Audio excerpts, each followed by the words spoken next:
in the news reporting of Muslims is all too common in the UK. He now spends his spare time scouring the media and fighting for corrections. Every time he spots an inaccuracy, he puts in a complaint with the news outlet. Iqbal Versi is Assistant Secretary General of the Muslim Council of Britain. He joins me now from our central London studio. Very good afternoon to you. What are we getting wrong? I think that there are examples where news organisations have been inaccurate in their reporting, whether it is making a statement that's just wrong, whether it is creating a story where none exists, whether it's following organisations who have set out news which is incorrect and then spreading it. I think that we have to be very careful, because this is not a question of trying to censor or to close down free speech. This is the idea of ensuring that journalism, an important part of our democracy, is fully trusted, because we need accuracy within media organisations when it comes to reporting on any issue, and Muslims in particular. There's a very big difference, though, between making some mistakes that may be down to a lack of cultural understanding and propagating stuff which is just plain wrong. Exactly right, and there's a mixture of those in what I have seen, in particular over the last couple of months. We've had the Sun, the Mail and the Express take a story saying that a gunman shouted Allahu Akbar and was in a Spanish supermarket and had a suicide belt on. The Express even said that the police were the ones who said this. That was completely wrong in every sense of the word. The Spanish media were laughing at the British press for doing this. And the reality, the problem with this, is that far-right extremists have taken these stories and spread their hate on social media and otherwise. We need to try and stop this happening in the first place, deter bad reporting, and ensure there are processes in place to ensure that there is proper understanding, proper diligence, so we can have accuracy, which is what matters. I'm trying to understand what the underlying problem would be into why mistakes or absolutely false stories would creep through, because certainly no journalist here would ever want that to happen. Is it a case that when it comes to a story about Muslims, journalists are prepared to believe the worst, believe that Allah Akbar has been shouted, for example, or things which are perhaps stereotypical?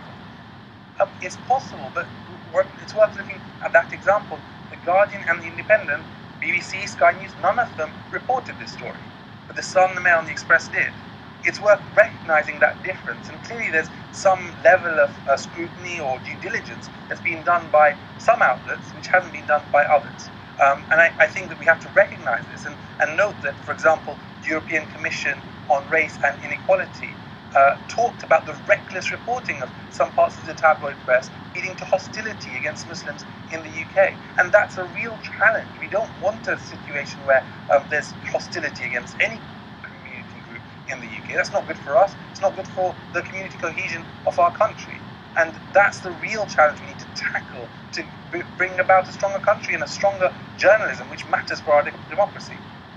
Look, I'm not trying to get broadcasters out the loop of this at all, because I think if there are things that we're doing wrong, we need to be made aware of it, particularly with cultural issues. But from what you've seen, are you finding, certainly from what you're talking about, it seems to be that you're referring more to papers than broadcast media. I think that there are sometimes mistakes made by broadcast media, and I don't think we should absolve all responsibility from them, but it's a different level of mistake when it comes to broadcast media to what it is in the print press, and in particular within some parts of the tabloid press, which it's really quite negative reporting, divisive reporting. And you know what? I'm not happy with that, and I'm sure that many people aren't happy with that, because it tars journalists all with that same brush, and it harms our democracy, it harms our free speech when we have individuals who are spreading hate, spreading divisiveness, and spreading things that are factually incorrect. It's very easy. Let me talk from a personal perspective. It's very easy from as a broadcaster to say things unintentionally, which may be then taken the wrong way by people with perhaps a more right-wing view watching at home. So we need to be very aware of that. So what do we as broadcasters, what do I as a 42-year-old white man in the UK, what do I need to be getting my head around, need to be aware of to make myself much more culturally aware the Muslim community here in Britain?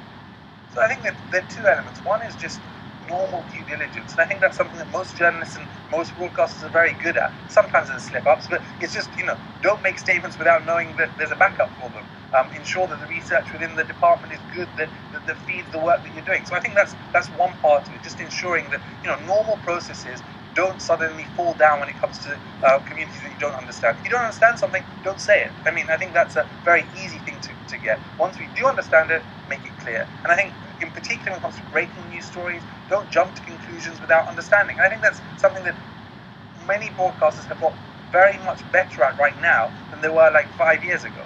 When we see rolling attacks, terror attacks, nowadays we don't just say Muslim did this. There is a thought process. It doesn't say terrorist immediately. There's a development of thought, and I think that's something that's a very good sign that we see that there's an appetite for it. And the other side is religious literacy. I think that as a whole, Muslims are massively underrepresented within media organisations, under I think a tenth of what they proportionately should be. And as a whole, that's always better to have diversity within any part of society, and in particular our media organisations. Through that, hopefully there'll be better understanding, citation of experts who understand the issues better, and that will lead to better reporting going forward. Diversity. Appreciate your time and your thoughts this afternoon. Thanks very much indeed. And your views will be welcome on this at Sky Steve. Love to hear your thoughts about it. Lots more still to come for you though today.